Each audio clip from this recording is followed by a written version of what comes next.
on why roots of plants as well as easy in storage, transport and handling, yet they must be used carefully. It is because there are some disadvantages of using them in the soil. तो यहाँ बता रहे हैं कि fertiliser के disadvantages होते हैं। क्या होते हैं? दे कॉजेज वाटर पॉल्यूशन, इससे वाटर पॉल्यूट होता है क्योंकि ये होता है केमिकल, और पानी में घुलने के बाद उस पानी को क्या कर देता है? पॉल्यूट कर देता है। They change the physiochemical properties of the soil, और फर्टिलाइज़र लगातार इस्तेमाल करने से जो ज़मीन की फर्टिलिटी पावर होती है वो भी क्या हो जाती है? डैमेज हो जाती है, उस पर काफ़ी असर आता है। Many living organism also act as fertilisers and enrich the soil. Example Nostoc, अनेवीना, blue green algae, these are known as biofertiliser. तो केंचुए की तरह ये भी अलग बैक्टीरिया टाइप होते हैं, एलिगी होते हैं, आपने अभी माइक्रो ऑर्गेनिज्म में पढ़ेंगे। तो ये भी हमारे बायो फर्टिलाइज़र होते हैं, मतलब इससे हमको ज़्यादा नुकसान नहीं होता है। अब आते हैं हम अगले स्टेप पे, सोइंग फीड। मतलब सोइंग फीड मतलब उसमें हम क्या करेंगे? अब बीजारोपण करेंगे, उसके ज़मीन के अंदर बीज डालेंगे। प्लांट्स ग्रो फ्रॉम सीड्स, हम जानते हैं प्लांट्स बीज से बनते हैं, बीज से पैदा होते हैं। Hence good quality seed is necessary for better yield of crop. तो जो सीड है जितना अच्छा होगा उसका प्लांट्स भी उतना ही अच्छा होगा। Seeds should be sown in moist soil at proper time in proper season and at proper depth with proper spacing. This process is known as sowing the seeds. The timely sowing of good quality seed gives better yield of crops. Seeds should be healthy, clean and fertilized. High yielding variety, मतलब इससे एक बीज से अधिक फसल होना चाहिए। Disease free, वह बीमार नहीं होना चाहिए बीज। After selection of good quality seed, sowing should be done. जब अच्छा बीज हम सिलेक्ट कर लेते हैं तो उसको अंदर पेनेट्रेट करते हैं ज़मीन के अंदर। In appropriate depth is the soil, इसे एक लिमिटेड गहराई के अंदर लगाया जाता है, ना ज़्यादा ऊपर लगाया जाता है ना ज़्यादा अंदर लगाया जाता है। एक अप्रोप्रिएट गहराई होती है, उसके अकॉर्डिंगली उसे सिलेक्ट करके उतनी गहराई पे लगाया जाता है। Neither too shallow and excess deep, with adequate spacing to avoid crowding and competition of nutrition air and water. तो हमको हर बीज को जब लगाते हैं तो उनके बीच में थोड़ी जगह छोड़ना पड़ती है, इसलिए छोड़ना पड़ती है कि हर बीज अपना न्यूट्रिएंट्स, एयर और वाटर ज़मीन से ले सके। अगर एक ही जगह पे ज़्यादा बीज हो जाते हैं तो वह क्या हो जाती है? भीड़ भाड़ का उनमें एक क्राउडिंग सी आ जाती है और हमारी फसल पे उसमें नुकसान होता है। In time according to the type of crops, और जो सीड है हम उसे टाइम के अकॉर्डिंग लगाएंगे। Seed are sown both by hand and by machine by the following method. तो जो बीज है इसको हम हाथों से भी लगा सकते हैं और मशीनों से भी लगा सकते हैं। Seed are scattered by hand on the soil, this is called broadcasting. तो जब हम हाथों से इस तरह से बीज को फैलाते हैं तो इसको हम ब्रॉडकास्टिंग कहते हैं। Seed can also be sown by seed drill at right distance, और ये सीड ड्रिल है, इससे भी हम यहाँ बीज डालते हैं और यहाँ इधर से बीज ज़मीन के अंदर पहुँच जाते हैं, इसे सीड ड्रिल कहते हैं। Our traditional seed drill contain an iron tube with a funnel shaped container from the where the seed pass and get place into the soil. Seed drill help in uniform sowing of seed. तो जब seed का drill किया जाता है इसमें एक line में फसल पैदा होती है, लेकिन जो हाथ से हम फैलाते हैं उसमें लाइन में फसल पैदा नहीं होती है। थर्ड पॉइंट है इसमें, some plants like paddy, tomato and chillies are sown first in nurseries. When they grow on to small plants they are shifted to big field for further growth with adequate spacing. This process is called transplantation. ठीक है, तो ये point क्या है? Some plant like paddy हो गया हमारा, tomato हो गया, चिलीज हो गया, और सोन फर्स्ट इन नर्सरीज। तो इनको पहले लगाया जाता है। When they grown into small plant, they are shifted to big field for further growth with adequate spacing. तो पहले इनको छोटे छोटे पौधे जब ये हो जाते हैं, छोटे पौधों को निकाल के फिर बड़े खेतों में अलग अलग दूरी पे लगा दिया जाता है। इसको हम ट्रांसप्लांटेशन कहते हैं, मतलब एक जगह से निकाल के दूसरी जगह पे लगा देना। Woman transplanting paddy plant. तो यहाँ पैडी प्लांट को क्या कर रहे हैं? ट्रांसप्लांट कर रहे हैं। आगे बढ़ते हैं।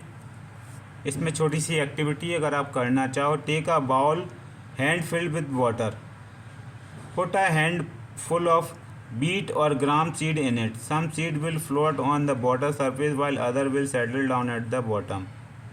ठीक है, तो the take a bowl hand filled with water, put a handful of wheat. तो हम एक कटोरा लेंगे, उसको आधा पानी से भर देंगे और उसके अंदर हम गेहूँ या चने के दाने डाल देंगे। तो होगा क्या, कुछ तो ऊपर की ओर तैरेंगे, बाकी के डूबे रहेंगे। इससे हमको क्या कंक्लूजन मिलेगा, the floating seed may be defective. तो जो सीड तैरते हैं पानी पे वो डिफेक्टिव होते हैं।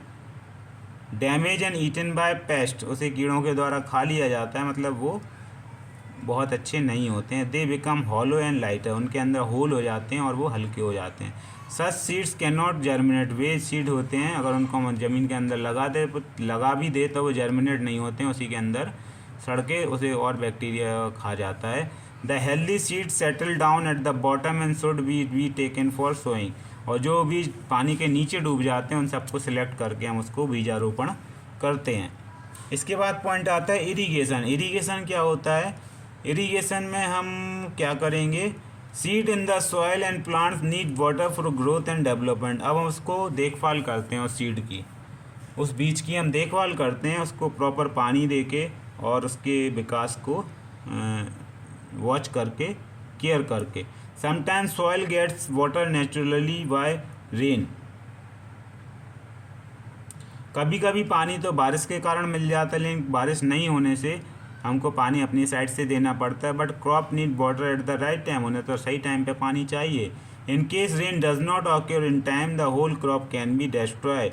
इन such cases watering of plants is done by artificial method. अगर बारिश नहीं होती है तो हम तो आर्टिफिशियल मेथड से पानी देते हैं। कैसे, this artificial watering of soil for the growth of plant is called irrigation. तो जब हम उसमें पानी देते हैं तो पानी देने का ही काम को हम इरीगेशन कहते हैं। The time and frequency of irrigation varies from crop to crop, soil to soil and season to season. The common source used for irrigating plants and ponds, river, canal, well, tube wells and water reservoirs. Both traditional and modern methods of irrigation are used for irrigation the plants. तो हम पानी देने के लिए कौन से source का इस्तेमाल करेंगे? कोई तालाब से पानी लेंगे, कोई नदी से लेंगे, कोई कैनाल नहर से लेंगे, या कुएं से लेंगे, या ट्यूबवेल से लेंगे, या वाटर रिजर्वायर्स जो भी पानी का स्रोत होगा वहाँ से पानी जल लेंगे हम, किसके लिए? सिंचाई करने के लिए। ठीक है। Both traditional and modern method of irrigation are use for irrigation the plant. तो यहाँ दोनों ही मेथड यूज़ करते हैं, या तो ट्रेडिशन मेथड यूज़ करते हैं पारंपरिक, या कोई नया मॉडर्न मेथड। ट्रेडिशन मेथड में कौन कौन से मेथड आते हैं? Farmer use various traditional method of irrigation to water their plant. These are pulley system, chain pump, dhekli and lever system, furrow irrigation and canal system. These methods are used to draw water from wells, lakes, rivers and canals. These methods of irrigation are cheap as they involve human and cattle labor but are less efficient. तो ये जो method हैं, ये सारे के सारे method हैं, इसमें आदमी और एक जानवर की ज़रूरत पड़ती है पानी को खेत में पूरी तरह से पहुंचाने के लिए। ये सस्ता होता है, लेकिन ये लेस इफ़ेक्टिव होता है, क्योंकि पानी उस प्रकार से सभी बीजों तक पर्याप्त मात्रा में पहुंच नहीं पाता है। हाँ, ठीक है। तो ये चेन पंप एक मेथड इसमें दिया हुआ है। आगे बढ़ते हैं। मॉडर्न मेथड ऑफ इरिगेशन, ये राहत मेथड कहलाता है। इसमें एक बैल है, वो इस चारों ओर घूमता है इस पुली के ऊपर से, तो यहाँ ये बीच में अंदर से पानी निकलता है और पूरे खेत में पहुँचता है। ये बैल घूमता जब तक घूमता है तब तक पानी इसमें से निकलता है। इसमें बिजली के पंप की ज़रूरत नहीं पड़ती है। Modern method of irrigation, modern method में क्या क्या आ जाएंगे? The modern method of irrigation involve sprinkler system, drip irrigation. These methods are more efficient than traditional method and save water. तो ये क्या है? पानी की मात्रा को बचाते हैं और बेहतर तरीके से पानी को बीजों तक पहुंचाते हैं। स्प्रिंकलर सिस्टम में क्या होता है, this system is use where land surface is not equal. तो इसको इस तरह से इस्तेमाल किया जाता है वहाँ पे जहाँ पे जो सरफेस होता है वो एक समान नहीं होता है, मतलब ऊबड़ खाबड़ ज़मीन होती है, नीचे ऊपर होती है, वहाँ से स्प्रिंकलर सिस्टम यूज़ किया जाता है। Water is allowed to flow through the rotating nozzles where appears like rain. This method is suitable for sandy soil where the soil cannot retain water for longer time. तो इसमें हम क्या करते हैं कि पाइप लगा देते हैं और पाइपों में छोटे छोटे होल कर देते हैं। जब उसमें पानी बहाते हैं तो वो क्या होता है, अपना लाइन से वो सभी जगह पहुंच जाता है। Flow through the rotating nozzles.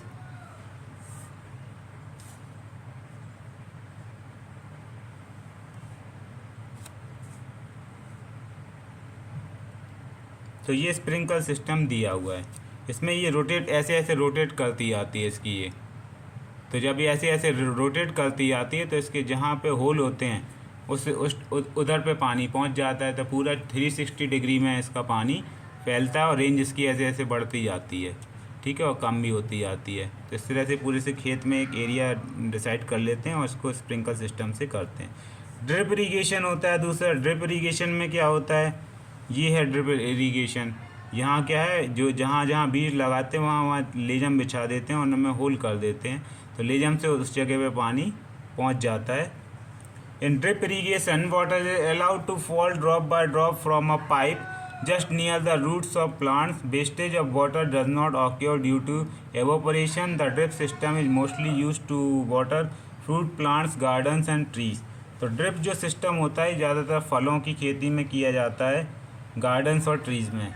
इसके बाद है बेल्डिंग एंड क्रॉप प्रोटेक्शन। हम फसल को कैसे सुरक्षा करते हैं कई जगह कीटनाशकों से या प्राकृतिक आपदा से, तो क्रॉप प्रोटेक्शन भी बहुत ज़रूरी होता है। क्रॉप प्रोटेक्शन में क्या हो जाएगा, the removal of unwanted plants from the crop field is called weeding. तो हमको उसकी देख रेख करना पड़ती है और जो अनवांटेड प्लांट उसके अगल बगल पैदा हो जाते हैं उन सबको हटाना पड़ता है। इसे बीडिंग कहते हैं, मतलब झाड़ फूड़ को पतझड़ क्या कहते हैं, जो बेकार के इधर उधर पे पैदा हो जाते हैं जंगली पेड़ पौधे, उसे छांटने को हम बेडिंग कहते हैं। There are many unwanted plants called weeds that grow in the field. These weeds complete with the crop plants for space, nutrients, air, sunlight and water. तो ये क्या करते हैं, ये जो मेन हमारी फसल होती है उसके साथ ये भी पैदा हो जाते हैं और मेन फसल को क्या करते हैं, उसका न्यूट्रिशंस और एयर और सनलाइट को इस्तेमाल करते हैं, जिससे वो उसका हिस्सा उसे दिक्कत होती है, इसलिए इन सबको हम हटा देते हैं। They also spread paste on the crops and sometime produce harmful substance that reduce the yield of crop. साथ में ये क्या करते हैं, फसल में कीड़े भी बना देते हैं, पेस्ट बना देते हैं, उसकी जो यील्ड है उसे कम कर देते हैं और हार्मफुल सब्सटेंस बना देते हैं। तो इन सब बीड्स को हम क्या कहते हैं, इनको हटाना पड़ता है। ये सब बेकार वो होते हैं, फालतू के पेड़ पौधे। The common weeds which grow with crop are grass, amaranthus, चॉल्स, chenopodium, bathua and wild oats etcetera. Weeds can be remove manually by the trowel और हैरो। तो इन बीड्स को हम हाथ से उखाड़ के फेंक देते हैं, इसे बाय द ट्रॉवल और हैरो से। Chemical substances which kill weeds but do not harm the crop are called weedicides. Some weedicides like simazine, metolachlor, butachlor and MCPA are spray in the field. साथ में इनको मारने के लिए हम इनमें ये सब भी डाल देते हैं, तो वहीं पे ये नष्ट हो जाते हैं। The best time for removing beads is before they produce flowers and seed. तो इनको पहले ही हम निकाल लेते हैं, इससे पहले कि उनमें से फूल बने या उनमें से कोई अलग बीज पैदा हो, उससे पहले उनको हम ट्रॉवल से निकाल लेते हैं या हो से फावड़े से हटा देते हैं। ये कन्नी है, ये फावड़ा, इससे हटा देते हैं। Tools use for weeding. आपने भी कभी अपने गमले में अगर पौधा लगाया होगा तो आप देखोगे उसके आसपास आलतू फालतू पौधे आ जाते हैं, तो उनको हम छांटते हैं, हटा देते हैं। There are some micro organism like virus, bacteria and fungi which cause various disease in crop. Small animals such as rats, birds and insects also destroy crops. An organism which destroy crop is called pest. तो कुल मिला के जो भी फसल को नुकसान करता है उन सारे एनिमल्स को हम क्या कहते हैं? पेस्ट कहते हैं। This paste can also B control by spraying A pesticide. तो इसमें हम कीटनाशक छिड़काव कर देते हैं तो ये वहीं पे ख़त्म हो जाते हैं, मर जाते हैं। Example of some common pesticides are DDT, BSC, malathion and warfarin.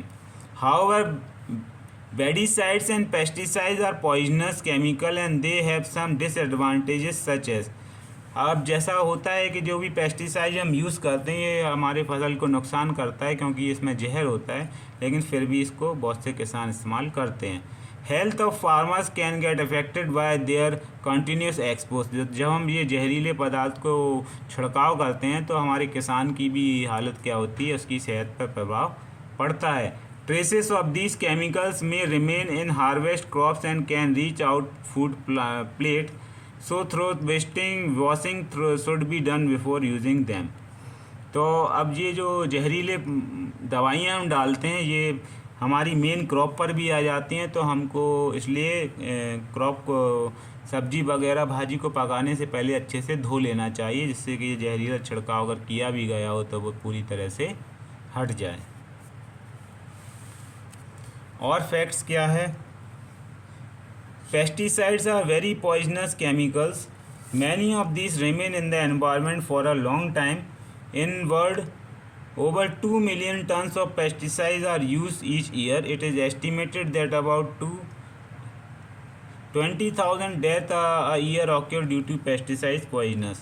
तो ऐसा देखा गया कि प्रत्येक साल 20,000 से ज़्यादा मौतें होती हैं जो पेस्टिसाइड्स के खा लेने से। तो बहुत से लोग बाग इसको खा जाते हैं, बिना धोए सब्जियों को ऐसे ही पकाते हैं, सीधा जैसे सलाद वगैरह लाते हैं, उन्होंने सलाद लाए, खीरा, मूली, गाजर, उसे तुरंत बिना धोए काट के खा लिया, डायरेक्ट ठेले से उठा के खा लिया, तो वो बीमार हो जाते हैं। इसमें ये आंकड़ा निकला है।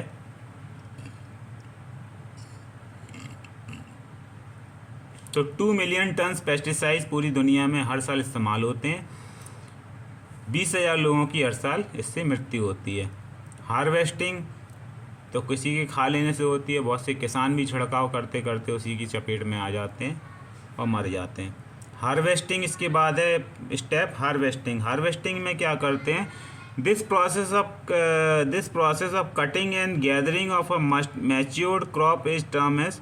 जब पूरी फसल पक जाती है और पकने के बाद हम उसकी कटाई करते हैं, उसे काटते हैं, तो उसे हार्वेस्टिंग कहते हैं। Harvesting can be done by the following method. With a sickle by hand. तो सिकल होता है हंसिया, ठीक है, या तो हम इसे हंसिए से काटते हैं सिकल से। Why the tractor drive in machines called harvester, या जो बड़ी बड़ी मशीन होती हैं हार्वेस्टर ट्रैक्टर से, उससे भी काटते हैं। तो ये सिकल से इस तरह से मैनुअल हार्वेस्टिंग होती है और ये मैकेनिकल हार्वेस्टिंग होती है। The process of separating grains from the harvested crop is called threshing. अब जब जो पकी हुई फसल से जब हम दाने बाहर निकालते हैं तो उसको हम थ्रेसिंग कहते हैं। After threshing the grain has to be separated from the chaff. This can be done manually with the help of wind and is called winnowing. तो इसको हम क्या करते हैं, इसमें से जो ऊपर का इसका आवरण होता है उसे हटाते हैं, तो इसे विनोइंग कहते हैं, और अंदर का एक मतलब बीज बाहर आ जाता है। In this process the mixture is drop on the ground from a height. इस तरह से जब हम ऊपर से इस मिक्सचर को गिराते हैं तो जो दाने होते हैं वो नीचे आ जाते हैं, उसमें जो भूसा भूसा होता है वो अलग हटता जाता है। The chaff being lighter blows away with the wind. The heavier grains fall straight on the ground and are separated. Winnowing can also be done by using a winnowing machine. इसमें winnowing मशीन भी आती है, वो भी इस्तेमाल करने बहुत से किसान उसे इस्तेमाल करते हैं। फॉर्मेटिव असेसमेंट नंबर 2 आ चुका है। Exercise name the implements use for soil preparation. तो सॉइल प्रिपरेशन में कौन कौन से जो इम्प्लीमेंट्स यूज़ होते हैं हमको बताना है। इसमें write one source of natural fertilizer. Natural fertilizer का एक सोर्स बताना है। In which plant does rhizobium bacteria life, कौन सा प्लांट है जिसमें राइजोबियम बैक्टीरिया पाया जाता है या रहता है। विच प्लांट आर ट्रांसप्लांटेड, कौन से प्लांट्स को ट्रांसप्लांटेड किया जा सकता है या किया जाता है। List out the traditions method of irrigation, irrigation के हमको ट्रेडिशन मेथड बताना है। इसके बाद हम स्टेप पे आते हैं, ये स्टोरेज शायद लास्ट है ये, ठीक है, और भी स्टेप हैं। स्टोरेज में आते हैं, इसके बाद जब हम दाने दाने उसके बाहर निकल आते हैं, the fresh crop has more moisture, तो जब वो फ्रेश जो आती है उसमें मॉइस्चर ज़्यादा होता है। The grains have to be dried before they are stored to prevent the growth of micro organism. If freshly harvested grain are stored without drying then they may be get spoiled or they may lose their germination capacity। तो अगर हम उसको जो दाने दाने साफ़ करके हम फसल जो रहती है अगर उसको हम स्टोर करके रख लेंगे तो उसमें अंदर मॉइस्ट जो रहता है उसके कारण वो बीज ख़राब हो जाता है। इसलिए हम उसको क्या करते हैं, अच्छे से सुखाते हैं, उसे धूप दिखाते हैं। तो धूप दिखाने से वो जो बीज होता है अच्छे से उसकी जर्मिनेशन पावर अच्छी रहती है और वो नया का नया बना रहता है। Hence, before storing them, the grains are properly dried in the sun to reduce the moisture in it. This prevents the attack of insect, pest, bacteria, and fungi. Farmers store their grains in jute bags called gunny bags or metallic bins. However, large-scale storage of grains is done in silos and granaries to protect from pest. तो इसमें बड़े बड़े granaries होते हैं, ये बड़े बड़े यहाँ भी स्टॉक को सुरक्षित करके रख लिया जाता है। It is important to store grain in dry and cool places as moisture and humidity promotes the growth of fungi. Stored grains also have to be protected from rats, insects and birds. तो हमको इनसे भी बचाना पड़ता है, चूहे हो गया, कीड़े हो गए और चिड़ियाँ हो गई। So pesticides are spread on them, तो हम उस पर पेस्टिसाइड का छिड़काव कर देते हैं। This keeps the pests away from granaries, तो इसके कारण ये सब ग्रेनरीज रैट, इंसेक्ट, बर्ड से दूर रहते हैं। For the large scale storage of grains the grain silos are also use. The silos are big and tall cylindrical structure.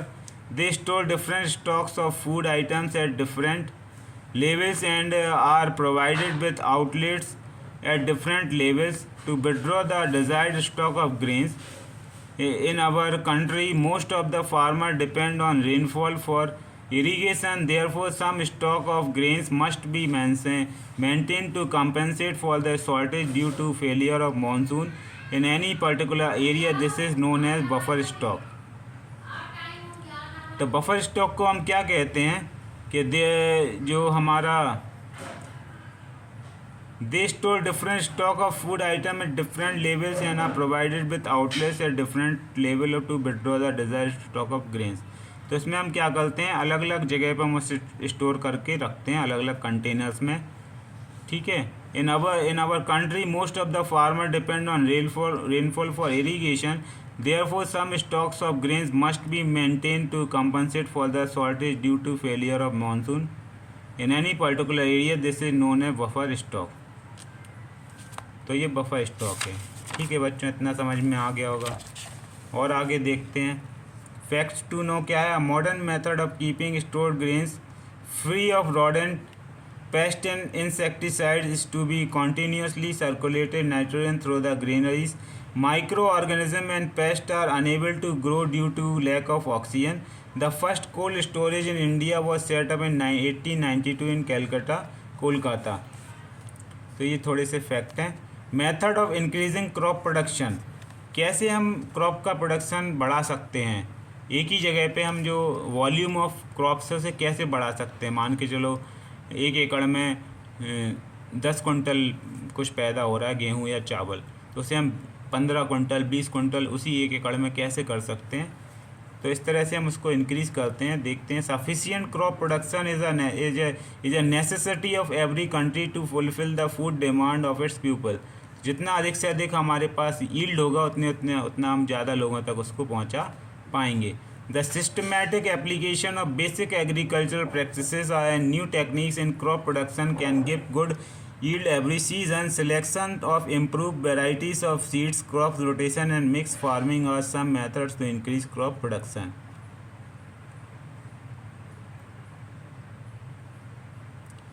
Sufficient crop production is necessary of, तो sufficient production होना चाहिए, मतलब अधिक भी नहीं होना चाहिए कि वो बर्बाद हो और कम भी नहीं होना चाहिए कि उसकी कमी पड़ जाए। एक इनफ और पर्याप्त मात्रा में इसका प्रोडक्शन होना चाहिए। The systematic application of basic agriculture practices and new techniques in crop production can give food yield every season. Selection of improved varieties of seeds, crop rotation and mixed farming are some methods to increase crop production. इसमें पहला method आता है इसकी yield को बढ़ाने के लिए, hybridisation. Hybridisation में क्या करते हैं? The agriculture researcher continuously try to obtain new variety of crops by experiment. तो इसमें एक्सपेरिमेंट करके नए नए प्रकार की हम क्या करते हैं, क्रॉप्स बनाते हैं। The process in which two or more varieties are used to get a good variety of crop is called hybridization. तो हम इसमें एक या एक से अधिक टाइप के दानों के साथ एक्सपेरिमेंट करते हैं, उससे एक और तीसरी नई प्रजाति इसमें से बनाते हैं। The crop variety obtain by this method is called hybrid crop. इसे हाइब्रिड क्रॉप कहते हैं। मिक्स क्रॉपिंग क्या होती है? The method by which two different crop varieties are grown in the same field at the same time is called mix cropping. It is also called multiple or double cropping. Its advantage is that two crops can grow at the same time and the labor to harvest them is also less. हम एक ही खेत में दो प्रकार की फसलें पैदा कर देते हैं, इससे हमारी जो मिट्टी है उसकी बहुत अच्छी बनी रहती है और हमको दो प्रकार की फसलें प्राप्त होती हैं और लेबर भी हमारी बच जाती है। क्रॉप रोटेशन में हम क्या करते हैं? क्रॉप रोटेशन में हम एक प्रकार की फसल को कट जाने के बाद उसमें दूसरी प्रकार की फसल लगाते हैं, तो उसमें रोटेशन कर देते हैं। Crop rotation is the process of cultivating two different type of crop in alternative years in the same field. For example, beet and leguminous crop can be grown in alternate years in the same field. The nitrogen fixing bacteria rhizobium enrich the soil with nitrogen which may have been depleted by the beet crop. This may a particular nutrient is not depleted from the soil. The plantation of a single crop on a large field is called monoculture. The monoculture reduces the fertility of soil. Crop rotation help in restoring the depleted nutrients after repeating cultivation of same crop. Nitrogen cycle क्या होती है देख लेते हैं। Nitrogen cycle है ये बनी हुई है। The plant get the nitrogen from the soil through their roots in the form of nitrates. The plant use these nitrates in the production of proteins and other nitrogen containing organic compound. Animals and humans being eat these plant or their parts. The nitrogen thus gets converted into forms to get that can be utilized by their bodies for growth and bodybuilding. As animals and human beings are unable to store excess nitrogen compounds, so these get broken down and excreted from the body in the form of waste products or dropping. The farmer collects these waste in a manure heap and spread it over the land. This is how nitrogen is returned back to the soil. If the plants are not consumed when alive, then after they die or are rot, the bacteria and fungi changes the nitrogen compound in them to nitrates. So the nitrogen is returned back to the soil. The whole process is called the nitrogen cycle. तो nitrogen cycle में क्या होता है, ज़मीन में जो nitrogen बनती है इससे हमारे पेड़ पौधे बनते हैं, इससे नाइट्रोजन पेड़ पौधों में चली जाती है। उसका प्रोटीन जब वो पेड़ पौधे खा लेते हैं तो वो नाइट्रोजन का अंश एनिमल्स में आ जाता है, फिर डंग के रूप में बाहर निकाल देते हैं और डंग के रूप में गोबर जब बाहर आता है तो फिर वो नाइट्रोजन उसमें से क्या होता है ज़मीन को मिलने लगती है, उससे फिर से फसल पैदा हो जाती है और फिर ये जो साइकिल है इस तरह से ये नाइट्रोजन साइकिल चलती रहती है जो ज़मीन में नाइट्रोजन की मात्रा को नियंत्रित करती रहती है। Lighting flashes also make some nitrogen available to plants by causing the combination of atmospheric nitrogen and oxygen to form oxides of nitrogen which enter the soil and form nitrates. Animal a source of food. Animal are also the important source of food for us like plants. Just like crop production, we need animal to be raised carefully to get food from them. तो हम क्या करते हैं, जानवरों से भी खाना इस्तेमाल करते हैं, जैसे दूध हो गया, ठीक है। तो दूध ही मेन होता है जो हम जानवर से प्राप्त करते हैं, बाकी जो नॉन वेजिटेरियन होते हैं वो जानवर को ही खाते हैं। तो मेनली हम उससे दूध ही निकालते हैं। Just like crop production we need animal to be raised carefully to get food from them. Animals are reared on a large scale to produce food. This large-scale rearing, caring and breeding of domesticated animals for food and food products is called animal husbandry. This animal rearing for different purposes under animal husbandry are called livestock. Let us know what food items we get from animals. तो पहला तो हम milk ही मिलता है इससे हमको।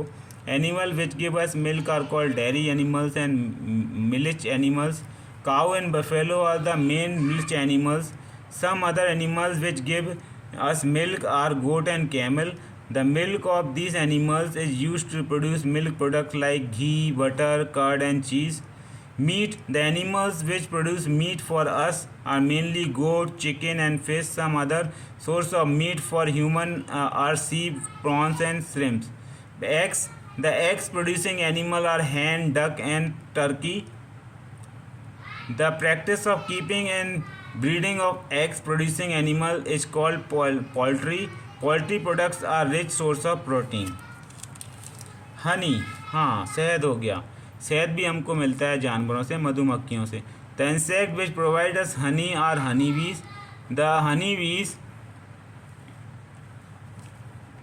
keeps honey in the beehive. वो छत्ते में हनी रखती हैं। The rearing of honeybees for large scale production of honey is called apiculture. इसमें फॉर्मेटिव असेसमेंट है। How do weeds damage the crop, what is manure, what are milch animals, name some animals food. Value based question क्या क्या है। Raja and his friend want to destroy a beehive in the garden by burning a fire under it and collect the honey. Raja's sister told him that he should not play such dangerous game and should spend his pocket money to buy honey if wants it. What value is depicted there? तो यहाँ पे जो राजा और उसके दोस्त हैं वो मधुमक्खी की छत्ते के नीचे आग लगाने की कोशिश करते हैं जिससे कि उन्हें शहद वहाँ से मिल जाए।